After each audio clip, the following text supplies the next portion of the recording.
Les autorités gouvernementales, coloniales, vont imposer à ma personne physique un très long silence, mais elles ne parviendront jamais à détruire l'œuvre que j'ai accomplie, car elle vient de notre Dieu, le Père.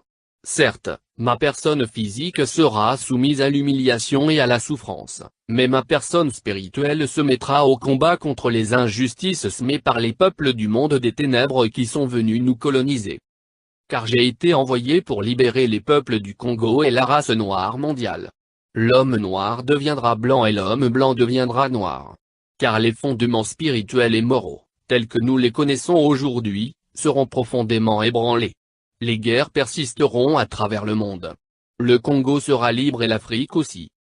Mais les décennies qui suivront la libération de l'Afrique seront terribles et atroces. Car tous les premiers gouvernants de l'Afrique libre travailleront au bénéfice des Blancs. Un grand désordre spirituel et matériel s'installera. Les gouvernants de l'Afrique entraîneront, sur le conseil des Blancs, leurs populations respectives dans des guerres meurtrières et s'entretueront. La misère s'installera. Beaucoup de jeunes quitteront l'Afrique dans l'espoir d'aller chercher le bien-être dans les pays des Blancs.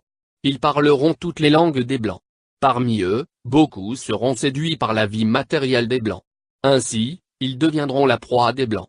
Il y aura beaucoup de mortalité parmi eux et certains ne reverront plus leurs parents. Il faudra une longue période pour que l'homme noir acquiert sa maturité spirituelle. Celle-ci lui permettra d'acquérir son indépendance matérielle. Alors s'accomplira la troisième étape. Dans celle-ci naîtra un grand roi divin. Il viendra avec ses trois pouvoirs, pouvoir spirituel, pouvoir scientifique et pouvoir politique. Je serai moi-même le représentant de ce roi. Je liquiderai l'humiliation que, depuis les temps les plus reculés, l'on n'a cessé d'infliger aux Noirs. Car, de toutes les races de la terre, aucune n'a été autant maltraitée et humiliée que la race noire. Continuez à lire la Bible. À travers ces écrits, vous arriverez à discerner les actes de ceux qui sont venus vous apporter ce livre et les écrits ou principes moraux contenus dans ce livre.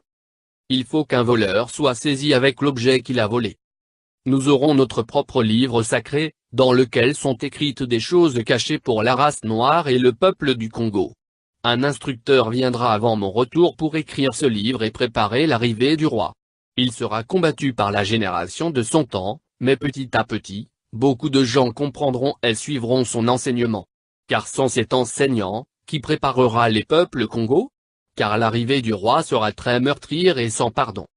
Alors, il faut que les peuples du Congo soient instruits avant cet événement.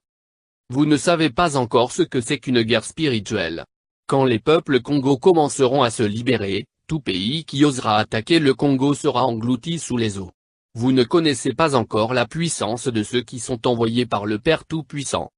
À quoi sert à l'homme de s'attaquer à Dieu si, le jour de sa mort, même s'il avait beaucoup de biens matériels, il n'a même pas le temps d'arranger son doigt? Vous ne savez pas de quoi est faite votre vie et pourquoi vous vivez. Car, exister physiquement c'est apparaître comme presque rien. Pourquoi tuer son prochain et espérer rester en vie, et pour combien de temps? Dieu n'est pas le temps, ni l'espace. Il est un tout dans le tout. La génération du Congo perdra tout. Elle sera embrouillée par des enseignements et des principes moraux pervers du monde européen.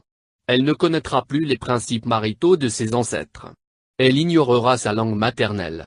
Alors je vous exhorte à ne pas négliger ni mépriser vos langues maternelles. Il faut les enseigner à vos enfants et à vos petits-enfants. Car viendra un temps où les langues des Blancs seront oubliées.